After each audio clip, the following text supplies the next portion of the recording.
തിരുവനന്തപുരം, കൊല്ലം ജില്ലകൾ അതിർത്തി പങ്കിടുന്ന നിലമേൽ ഗ്രാമത്തിലെ ജനങ്ങൾ ഒന്നാകെ ദുരിതത്തിലാണ്. തകർന്ന് തരിപ്പണമായ റോഡും അതുവഴിയുള്ള യാത്രയുമാണ് ആ നാട്ടുകാർക്ക് ദുരിതമായി മാറിയിരിക്കുന്നത്. മൃഗസംരക്ഷണ വകുപ്പ് മന്ത്രി ജെ ചിഞ്ചുറാണിയുടെ സ്വന്തം മണ്ഡലത്തിലാണ് ഈ റോഡ്. തകർന്ന റോഡിലൂടെ നാട്ടുകാർ നടന്നു വലയുമ്പോൾ ഇഷ്ടക്കാർക്ക് മികച്ച റോഡ് ഒരുക്കുന്ന ഇരട്ടത്താപ്പിനെയും ഇവിടത്തുകാർ ചോദ്യം ചെയ്യുന്നുണ്ട്. തിരുവനന്തപുരം, കൊല്ലം ജില്ലകൾ അതിർത്തി പങ്കിടുന്ന തങ്കക്കല്ലിലാണ് ഞങ്ങൾ എത്തി നിൽക്കുന്നത്. മന്ത്രി ജെ ചിഞ്ചുറാണിയുടെ ചടയമംഗലം മണ്ഡലത്തിലൂടെ കൊട്ടാരക്കരയിലേക്കും തിരുവനന്തപുരത്തേക്കുമൊക്കെ എത്താൻ കഴിയുന്ന ഒരു റോഡുണ്ട്. അതുവഴിയൊന്ന് യാത്ര ചെയ്യുകയാണ് ഞങ്ങൾ. ആ റോഡിൻ്റെ അവസ്ഥ പ്രേക്ഷകർ ഒന്ന് കാണണം.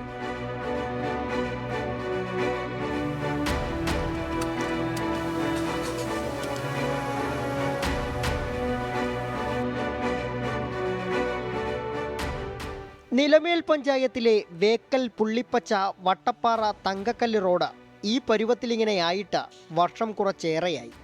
2019 മുതൽ റോഡിൻ്റെ അവസ്ഥ ഇങ്ങനെയൊക്കെയാണ്. വാഹനത്തിൽ പോയിട്ട് കാൽനട പോലും ദുസ്സഹം.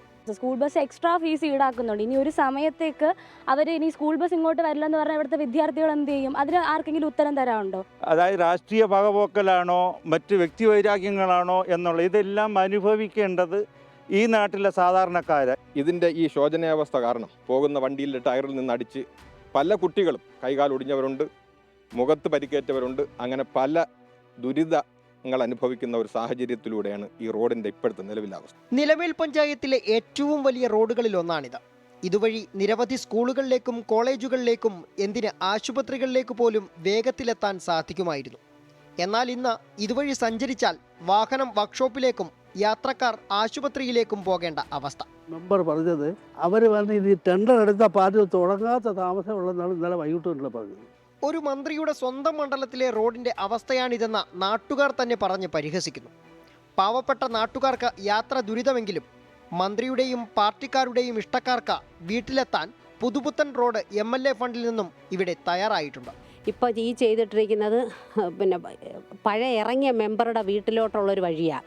ഈ വഴി എവിടെ പോണതാണ്? ഇതെല്ലാം ചെയ്യാൻ എല്ലാവർക്കും ആവും. ഈ പൊതുജനങ്ങൾ യാത്ര ചെയ്യുന്ന റോഡ് ഇവിടെ ഞങ്ങൾക്ക് ഈ റോഡ് ഇവിടെ പണിത് തീർന്നേ പറ്റുള്ളൂ. നമുക്ക് ഒരു MLA ഉണ്ട്, MLA മന്ത്രി കൂടിയാണ്. നിഷ്പ്രയാസം ഇതിനെ അംഗീകരിച്ചതിൻ്റെ സാങ്കേതികത്വം ഒഴിവാക്കി ഇതിൻ്റെ നിർമ്മാണം പൂർത്തീകരിച്ച് ഈ നാട്ടിലെ ജനങ്ങളുടെ കഷ്ടപ്പാടും ദുരിതവും അവസാനിപ്പിക്കാൻ അവർക്ക് കഴിയും. അങ്ങനെ സാഹചര്യമുള്ളപ്പോൾ ഈ നാട്ടിലെ ജനങ്ങളെയാകെ വെല്ലുവിളിച്ചുകൊണ്ട് ഇതിൻ്റെ നിർമ്മാണം വലിച്ചിഴച്ച് നീട്ടിക്കൊണ്ടുപോയി. 2020-21 വേക്കൽ തങ്കക്കല്ല് റോഡിന് ഭരണാനുമതിയായെന്നാണ് പറയുന്നത്. സംസ്ഥാന ബജറ്റിൽ 8 കോടി രൂപ അനുവദിച്ചു അത്രേ. പക്ഷേ ഇതുവരെ റോഡ് പണി ആരംഭിച്ചിട്ടില്ലെന്നു മാത്രം. നാട്ടുകാർ പ്രതിഷേധവുമായി രംഗത്തെത്തുമ്പോൾ അവരുടെ കണ്ണിൽ പൊടിയിടാൻ അളവെടുപ്പിനും സന്ദർശനവുമൊക്കെയായി ചില അധികാരികളെത്തും. പിന്നെയും കാര്യങ്ങൾ പഴയപടി തന്നെ. കരാർ തുക പോരാത്തതിന് കരാറുകാർ കളഞ്ഞിട്ടു പോയെന്നാണ് വാർഡ് മെമ്പർ പറയുന്നത്. ഒടുവിൽ മറ്റൊരാൾ കരാർ എടുത്തിട്ടുണ്ടെന്നും എല്ലാം ശരിയായെന്നും പറഞ്ഞു വെക്കുന്നു. മികച്ച നിലവാരത്തിൽ റോഡൊരുക്കാനാണ് വെച്ച് താമസിപ്പിച്ചതത്രേ. 2020-21 സംസ്ഥാന ബഡ്ജറ്റ് ഫണ്ട് 8 കോടി രൂപ ഭരണാനുമതി ലഭിച്ച റോഡാണിത്. കരാറുകാർ ഡിസ്ക്വാളിഫൈ ആയതുകൊണ്ട് റോഡ് എഗ്രിമെന്റ് ചെയ്യാൻ പറ്റാതെ വന്നു. എന്നാൽ സംസ്ഥാന സർക്കാർ അനുവദിച്ച ഫണ്ടിന്മേൽ പഞ്ചായത്തിന് ഫണ്ട് അനുവദിക്കുന്നതിലെ പരിമിതിയാണ് പഞ്ചായത്ത് ഭരണസമിതി മുന്നോട്ട് വയ്ക്കുന്നത്. ഞാൻ ഗ്രാമപഞ്ചായത്തിൻ്റെ പ്രസിഡന്റാണ്. PWD റേറ്റ് റിവിഷൻ വന്നെന്നും 8,75,00,000 രൂപ വേണമെന്നും പറഞ്ഞിട്ട് ആദ്യം ടെൻഡർ എടുത്ത ആൾ അത് ഉപേക്ഷിച്ചെന്നും പിന്നെ അതിൻ്റെ നടപടികൾ നടക്കുന്നു എന്നാണ് പറയുന്നത്. രോഗികളും പ്രായമായവരുമായി നിരവധി പേർ ഈ പ്രദേശത്തുണ്ട്. ഇതുവഴി നടന്ന് കാലൊടിഞ്ഞവരും.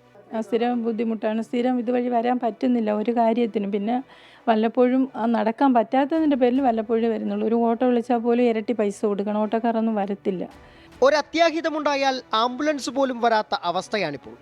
സിനിമാ ഡയലോഗ് പോലെ ഇപ്പോൾ ശരിയാക്കി തരാമെന്ന് പറഞ്ഞ മെമ്പറും കൂട്ടരും ഇന്നാട്ടുകാരെ പറഞ്ഞു പറ്റിക്കാൻ തുടങ്ങിയിട്ട് കാലം കുറച്ചായി.